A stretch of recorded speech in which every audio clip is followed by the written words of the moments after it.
Hello, this is Lady Boulay, and welcome back to Black American Lineage. Thank you for your support. Thank you for going on this journey through our past and present. Today, we're going to talk about the lost village of Little Egypt. To- to- today, we're going to talk about the lost village of Little Egypt. Today, we're going to talk about the lost village of Little Egypt in Dallas, Texas, and how the law of eminent domain has been used against Black people ever since it was written into law. In North Dallas, hidden beneath subdivisions and shopping centers, once stood a thriving Black community called Little Egypt. Founded by formerly enslaved people after emancipation, it became home to families who built their lives with churches, farms, and schools. But in the 1960s, the city decided Little Egypt didn't fit the vision of a modern Dallas. Officials offered families meager payouts for their land, then bulldozed homes to make way for new development. Generations of history were wiped away in just a few years. Today, most Dallas residents drive over what used to be Little Egypt without ever knowing it existed. This story forces us to ask, how many Black communities were buried in the name of progress? And what do we lose when we erase the very people who helped build Texas? Follow for more Hidden Black Texas. Well, it wasn't just Texas, it was all over the country. It wasn't just Texas, it was all over the country. Black people built communities, and white people decided to destroy those communities in the name of progress. And that is how the law of eminent domain was used. And if it wasn't the law of eminent domain, then it was just, let's just burn it down, or let's just flood it. Just do whatever we want to do to get rid of the Black people, to kill the Black people's progress, because at the end of the day, that's what it was all about. I didn't know about Little Egypt, Texas. When I came across it, I thought, okay, here we go again. I didn't know about it, but there is no reason to ever be surprised about something like this. So, this is what happened to Little Egypt in Dallas, Texas. Little Egypt was an African American community in Texas which was founded after the Civil War and continued until the sale of the land in 1962. The roughly 35-acre neighborhood was located within Dallas city limits, north of Northwest Highway. Large homes and the North Lake Shopping Center currently occupy the site. Professors Clive Siegel and Tim Sullivan of Richland College led a project to discover what happened to the families after they left Little Egypt, well, after they were forced out of Little Egypt. The graves of some of the original settlers were tracked to a neglected and vandalized cemetery in the area. So this was a thriving community of Black people in the city limits of Dallas, Texas, and they decided to get rid of the Black people.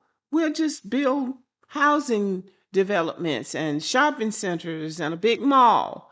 That's what the law of eminent domain says, that you can take people's property if you're going to build something that's going to enhance the community, whether it's a highway, a school, a hospital, a shopping center, a subdivision for white people.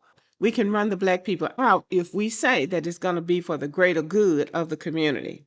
And that was done all over the country. The land was originally deeded to newly freed slaves after the end of the Civil War. Jeff and Johanna Hill, the former slaves receiving the land, were released from chattel slavery when the Emancipation Proclamation was read out in Galveston on June 19, 1865. The community's name alludes to the biblical story of the exodus of Jews from Egypt, where they had been slaves. The Little Egypt Baptist Church was built in 1870.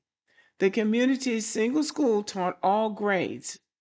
From early on, people in the community farmed as sharecroppers or worked on nearby plantations. So they came out of slavery, hit the ground running, and built this community in Dallas, Texas. As time went on and other neighborhoods got services like municipal or county services like running water, waste disposal systems, gas lines, paved roads, and electricity, Little Egypt only got electricity. Rain could make roads impassable, even though residents hauled discarded rocks in the attempt to combat the mud. The church had no central heating or restrooms. Eventually, a wealthy white neighborhood surrounded Little Egypt, and in November 1961, Little Egypt was rezoned, and in November 1961, Little Egypt was rezoned for retail use.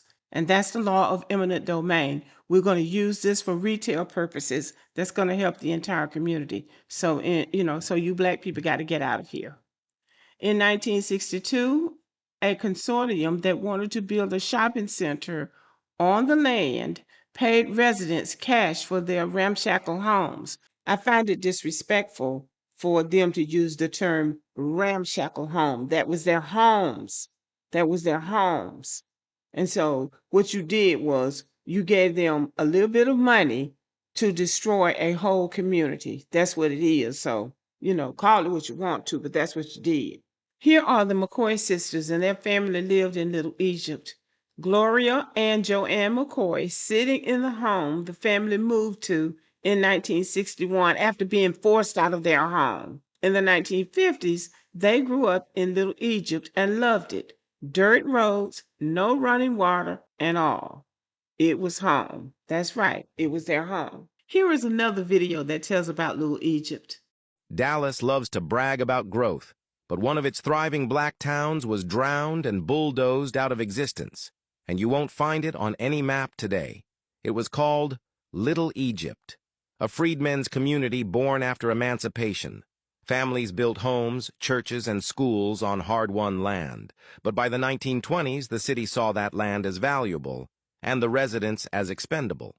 Follow for the towns Texas tried to erase, and comment "still here" if this makes you furious. City leaders rerouted water, flooded parts of the settlement, then used progress and zoning to push families out. Little Egypt disappeared piece by piece, a community stolen without headlines, without monuments. The families scattered, their houses leveled, their church buried under new developments. And Dallas pretended the town never existed. So here's the truth. Dallas didn't just grow. It grew by erasing the people who built Little Egypt. Comment "still here." Share this so their town lives again.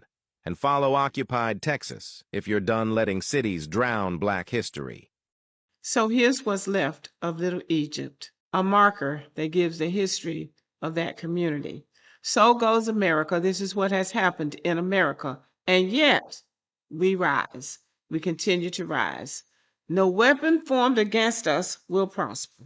That's what we have to keep reminding ourselves of. Okay, let me know what you think about the video, and have a good evening.